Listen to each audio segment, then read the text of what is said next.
Sorprender a alguien con un robot es difícil. Ya están entre nosotros, trabajan en fábricas, salvan personas en situaciones de emergencia, desactivan bombas, conducen automóviles, ayudan en el hogar y mucho más. ¿Pero cómo se veía esto hace unos cientos de años?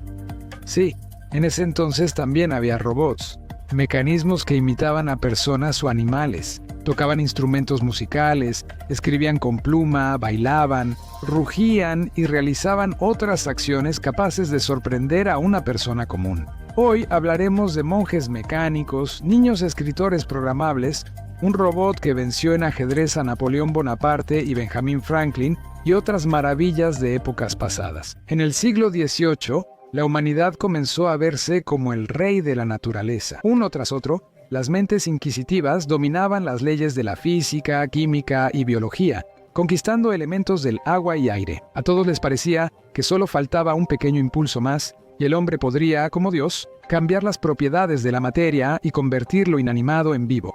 Estas ideas dieron origen a la moda de los autómatas, imitaciones mecánicas de personas y animales, capaces de imitar diversas acciones, tocar instrumentos musicales, bailar, escribir y dibujar. Por supuesto, el conjunto de movimientos estaba estrictamente limitado por su construcción, y reprogramar a los autómatas era casi imposible.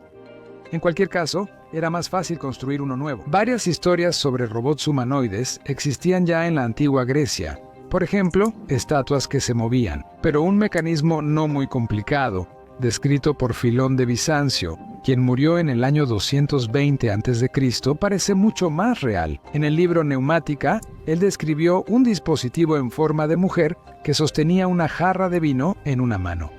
Y al recibir la orden, al colocar una copa en la otra mano, ella servía vino. No son culpables de eso, no son culpables de aquello, son culpables de esto, son culpables de aquello, son culpables de aquello, son culpables de no ser. Son culpables de no ser culpables de lo que ellos son, de lo que ellos son. Culpables de eso, no pueden ser inocentes. Culpables de eso, de ser culpables, de que no pueden ser culpables, pueden ser culpables, de que no pueden ser culpables de eso, de mover los brazos y el cuello. El rey de España, Felipe II, en 1560, ordenó al ingeniero Juanelo Turriano crear un monje mecánico. El monje podía persignarse, levantar un crucifijo, mover los labios como si rezara por el rey. La figura se movía sobre ruedas, pero para mayor realismo también tenía piernas que se podían ver debajo del hábito. En 1737, el inventor francés Jacques de Vaucanson creó un flautista con un repertorio de 12 piezas musicales. Los orificios de la flauta eran tapados en la secuencia correcta por dedos mecánicos, ya que los dedos de madera no podían ajustarse bien a la flauta. El maestro utilizó piel humana real. Más tarde, Vaucanson diseñó y ensambló un pato hecho de 400 piezas, que batía las alas, comía, digería el grano y después de eso, defecaba. El detalle más importante para la construcción de autómatas fue el excéntrico, un disco o un sector de disco, montado en un eje giratorio de tal manera que su eje no coincide con el eje de rotación del eje, de modo que el movimiento rotatorio se convierte en movimiento lineal. Por supuesto, no se puede hablar de trabajo delicado sin mencionar a los japoneses. Esta muñeca se mueve gracias a los hilos que la conectan con un mecanismo similar al de un reloj. Los excéntricos tensan y sueltan los hilos, haciendo que la muñeca realice diferentes acciones. Esta muñeca no solo mueve los brazos, toma una flecha, tensa la cuerda del arco y la dispara. Luego, toma una nueva flecha de la plataforma que ha cambiado de posición durante el disparo. A la vez, el arquero mueve la cabeza artísticamente. En la década de 1740, el arzobispo Jacobo von Dietrichstein creó un autómata teatral con 200 figuras moviéndose simultáneamente en un solo escenario. Así representó la vida de una ciudad ideal. Los toneleros cierran un barril, otros matan un toro con un mazo, los constructores levantan tablas y la aristocracia observa desde arriba el duro trabajo del pueblo. El agua en el mecanismo hace girar la rueda, que a través de varias transmisiones pasa el movimiento al tambor. Y en el tambor están las instrucciones para cada personaje. En este teatro, los autómatas están estrechamente relacionados con el arte de la relojería, Como se puede notar, casi siempre eran los maestros de este campo quienes desarrollaban las muñecas móviles. En el mundo, se han construido muchos relojes de torre con figuras que realizan acciones. Por ejemplo, este es el reloj astronómico de Praga. Fueron instalados en 1410, son el reloj astronómico en funcionamiento más antiguo que existe. Y en el siglo XVII se les añadieron figuras móviles de la muerte, un esqueleto con una campanilla y un gallo dorado que canta. El autómata más famoso de Rusia es el reloj con el pavo real. Exhibido en el Hermitage en San Petersburgo, el reloj fue fabricado en el Reino Unido en la década de 1770. Cada miércoles, Mikhail Guriev, jefe del Laboratorio de Relojes y Mecanismos Musicales del Museo Estatal del Hermitage, les da cuerda, y el reloj funciona 8 horas. Catalina II gastó 11.000 rublos en el reloj. ¿Cuánto valía un rublo en el siglo XVIII, al principio de la época de Catalina? Los precios de los alimentos eran relativamente bajos. Sin embargo, la inflación era considerable. El precio del pan aumentó de 86 kopecks a 7. Se ofrecían rublos en la década de 1880.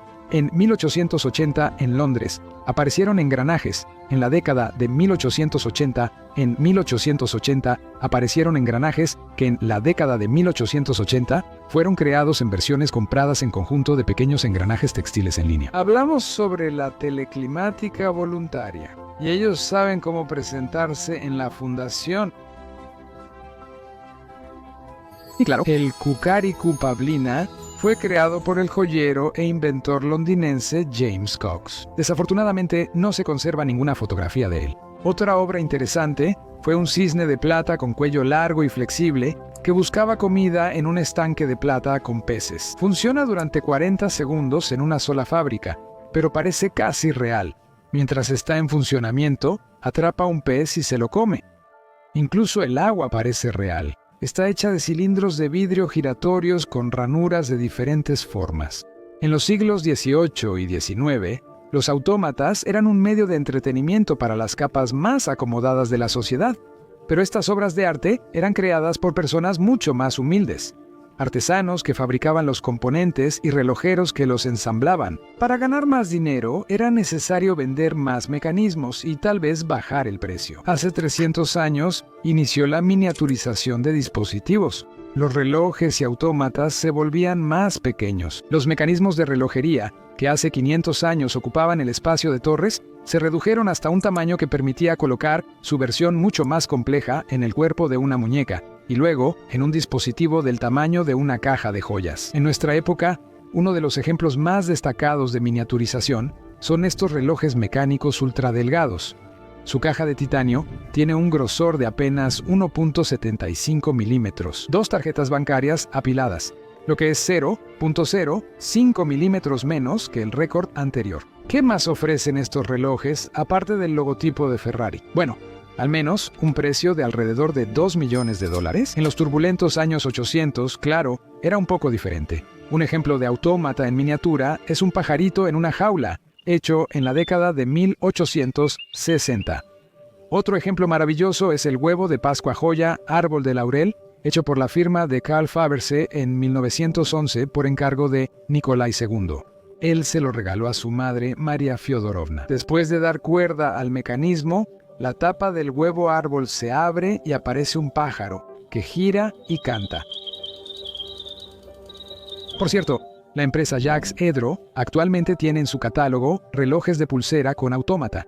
Estos relojes con un pájaro cantor cuestan 380.000 francos suizos, que son 25,5 millones de rublos. Jacques Edro es una antigua marca suiza de relojes de lujo, cuyo fundador, Pierre-Jacques Edro, se hizo mundialmente famoso por crear relojes de interior y autómatas. No son dispositivos eléctricos, sino que imitan los movimientos y sonidos de personas y animales, androides.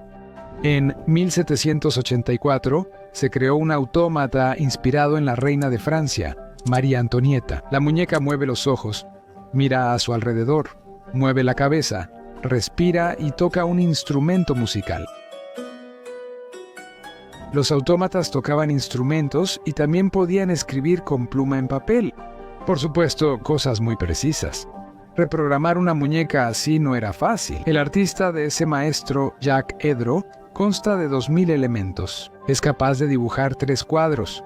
un retrato de Luis XV y su perro con la firma María, Antonieta con Luis XV primero y Cupido conduciendo un carruaje con mariposas. La gran verosimilitud del mecanismo se debe a sus acciones ajenas. Se mueve inquieto en la silla, mueve la cabeza y sopla el polvo. Es difícil imaginar la sorpresa con la que recibieron a este robot en ese entonces. Un mecanismo mucho más complejo de Jacques Cedro recibió el nombre de calígrafo. El dispositivo, ensamblado con 6.000 piezas, fue instalado dentro del cuerpo de una muñeca. Con una pluma sobre el papel, el niño cuidadosamente escribe el texto. Después de cada letra, con la otra mano, mueve la hoja para pasar al siguiente símbolo, sacude la pluma y la sumerge en el tintero. Los símbolos que el niño recibe y escribe están codificados en una placa circular del mecanismo. Este autómata se asemeja más a una imprenta automática o impresora. Lo sorprendente es que el maestro anticipó la posibilidad de cambiar el texto. El disco gira y la información de los símbolos se transmite secuencialmente al mecanismo ejecutor. Dentro de la muñeca había una pila de excéntricos que convertían la señal transmitida desde el disco en el movimiento de las manos. La marca suiza de relojes, creada por Pierre-Jacques Cedro, existe hasta hoy y fabrica estos autómatas por encargo. La producción tarda un año. En 1810, el maestro inglés de origen suizo, Henry Mailordet, construyó un autómata dibujante-escritor. Escribía poemas en 3 idiomas y los decoraba hermosamente, además de dibujar imágenes de Cupido en un jardín o en el carruaje de un barco de un templo chino. El resultado eran imágenes como estas. Gaston de Camp, en 1907, construyó el autómata Zulma, la encantadora de serpientes.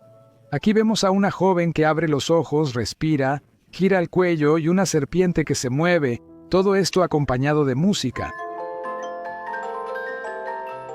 En 1868, el mecánico estadounidense Tzadak Dederick inventó el hombre de vapor, que podía tirar de una carreta con una carga equivalente a 3 caballos. Más tarde, inspirado por el hombre de vapor, Edward Ellis, escritor estadounidense, escribió la novela de ciencia ficción El hombre de vapor de las praderas, donde personas en las praderas americanas se topan con un coloso humano impulsado por vapor. Según la trama, este hombre de vapor fue construido por un adolescente, quien utiliza al hombre de vapor para llevarlo en un carruaje durante varias aventuras. Con los autómatas no solo se podía ganar dinero vendiéndolos, sino también engañando a la gente de manera masiva. En comparación con los mecanismos anteriores, destaca un autómata que no solo podía imitar a una persona, sino que también podía pensar, analizar y tomar decisiones. Esta máquina automática de ajedrez se llamaba el turco mecánico y fue creada por el inventor húngaro Wolfgang von Kempelen en la segunda mitad del siglo XVIII. Por fuera, la máquina parecía una escultura de madera compuesta por un maniquí de tamaño real, unido a un gabinete de madera. Según la declaración de su creador, el turco mecánico era capaz de jugar ajedrez al mismo nivel que una persona e incluso ganarle. ¿Era posible, con la tecnología del siglo XVIII, crear una inteligencia artificial funcional? No vamos a crear suspenso, por supuesto que no. Pero eso no hace que el turco mecánico sea un fenómeno menos interesante. La principal virtud del autómata es que, desde dentro, una persona controlaba la mano del turco y no solo la movía, sino que también tomaba la pieza y la movía, además de entender dónde estaba cada pieza y cuál era. Gracias a los imanes en la parte inferior del tablero de ajedrez principal, este es un excelente ejemplo de un manipulador temprano. Al inicio, se mostraba el mecanismo y los estantes vacíos de la mesa, iluminados con una vela. Después se cerraban las puertas y empezaba el juego. Durante el juego, la mano derecha del maniquí movía las piezas en el tablero y la cabeza seguía el movimiento con la mirada. El autómata anunciaba un jaque al rey con 3 movimientos de cabeza. Si el oponente intentaba hacer trampa, por ejemplo, realizando un movimiento incorrecto, el turco detenía el juego y no se movía hasta que se corrigiera el error. Cada 20 jugadas, von Kempelen anunciaba una pausa y le daba cuerda al mecanismo con una llave. Las noticias sobre la primera máquina de vapor capaz de igualar a un ser humano e incluso superar la mente humana se difundieron por todas partes. Después de la primera presentación ante la emperatriz de Austria, a von Kempelen literalmente lo inundaron con invitaciones de otros miembros de la familia real, la nobleza y ministros. Von Kempelen, junto con su máquina de ajedrez, emprendió un viaje por Europa. Durante este viaje, el turco mecánico se enfrentó a varios oponentes, casi siempre venciéndolos en cada ocasión. Von Kempelen mostraba con gusto la construcción mecánica del turco, pero no permitía que nadie lo tocara, excusándose en la extrema fragilidad del mecanismo y la delicadeza de sus ajustes. Tras la muerte de Kempelen en 1804, el ingeniero Johann Melzel compró la máquina y convirtió al turco mecánico en un espectáculo, realizando giras por Europa y luego Estados Unidos. Él mismo hizo varias mejoras en ella. En particular, añadió un aparato de sonido capaz de pronunciar jaque. La máquina jugó contra Napoleón Bonaparte, Benjamin Franklin e incluso Charles Babbage, el creador de la primera protocomputadora, derrotándolos a todos bajo la dirección de Melzel. Estos partidos fueron ampliamente cubiertos por los principales periódicos y revistas. La historia sobre una máquina pensante, por supuesto, era demasiado buena para ser verdad. Las conversaciones sobre que el turco en realidad era controlado por una persona escondida dentro comenzaron casi desde la primera demostración del autómata. A las mentes curiosas les inquietaba demasiado el supuesto espacio vacío dentro del gabinete. Había una teoría de que dentro podía caber perfectamente un ajedrecista experimentado, quien observaría el juego mediante un sistema de espejos y movería las piezas metiendo la mano dentro del maniquí. El escritor estadounidense Edgar Allan Poe también investigó el secreto del turco. Estudió el aparato de Melzel y concluyó que el maniquí no era un autómata, sino una marioneta controlada por una persona dentro del gabinete durante la partida. Su análisis detallado, publicado en 1836, convenció a la gente de que esta máquina no podía funcionar por sí sola. El análisis llevó a una caída significativa en la popularidad del turco, y después de un tiempo, Melzel dejó de recibir invitaciones para demostrar la máquina. Tras su muerte, el turco fue subastado y acabó en un museo de Filadelfia. Fue entonces cuando realmente se reveló el secreto de esta máquina. En realidad, el cajón inferior y la parte lateral izquierda del gabinete, donde se encontraba el mecanismo parecido a un reloj, estaban diseñados de tal manera que ocupaban solo un tercio del espacio que aparentemente deberían ocupar. Ambas secciones no llegaban hasta la parte trasera del gabinete, por lo que se formaba un espacio vacío oculto en el interior. Este espacio secreto estaba equipado con una silla móvil, que podía desplazarse de una parte del gabinete a otra, permitiendo que el jugador permaneciera oculto. Cuando von Kempelen y después Melzel abrían varias puertas de la máquina durante la demostración. Por supuesto, en esa posición el jugador no podía observar el tablero de ajedrez de ninguna manera. Sin embargo, en la base de las pesadas piezas colocadas en el tablero de ajedrez, había potentes imanes instalados debajo del tablero. En la caja, bajo cada casilla, había una bolita de metal en un hilo tensado vertical. Cuando se levantaba la pieza, la bolita caía, señalando su movimiento. En cuanto la pieza se colocaba en una nueva casilla, el imán atraía la bolita correspondiente. El jugador controlaba la mano del maniquí con un sistema de palancas y cables y también movía la cabeza del turco. En 1854, el turco mecánico original se quemó en un incendio en el museo. Ahora ahí se exhibe una réplica conectada a una computadora, y ahora realmente es capaz de jugar ajedrez. El nombre del aparato, en cierta forma, se ha vuelto un término común. Así, en 2005, se creó la plataforma en línea Amazon Mechanical Turk, que permite a particulares y empresarios contratar personas para realizar tareas que actualmente las computadoras no pueden resolver. Existe un autómata inusual fabricado por la manufactura Bulgari, que pertenece a una de las castas más raras de autómatas, casi completamente desaparecida de la relojería. La figura de un jugador veneciano lanza los dados de manera aleatoria al activar el mecanismo del repetidor de minutos. Un conjunto verdaderamente único, sin análogos, consiste en un reloj de pulsera y una muñeca de mesa correspondiente. Cuando el progreso tecnológico avanzó, los autómatas fueron olvidados. Su lugar quedó en los museos y en raras ocasiones entretenían a la gente en diferentes eventos. Por ejemplo, los autómatas adivinos fueron populares en ferias de los siglos XIX y XX y daban predicciones del destino en hojas de papel, señalando cartas o runas. Normalmente tenían el aspecto de gitanas mecánicas, pero también había otras variantes. Estos robots de cuerda fueron hechos para participar en la famosa serie británica Doctor Who. Según la trama, los autómatas del siglo 51 intentaban reparar una nave usando órganos de tripulantes fallecidos y de personas vivas. Un autómata en forma de mano humana cortada está en exhibición en el Museo del Reloj de Suiza. Puede escribir tanto palabras como oraciones completas. El gabinete del sepulturero es un autómata inusual que representa una escena aterradora completa. Cuando el ataúd se coloca en su lugar, detrás de él aparece la cabeza de un esqueleto.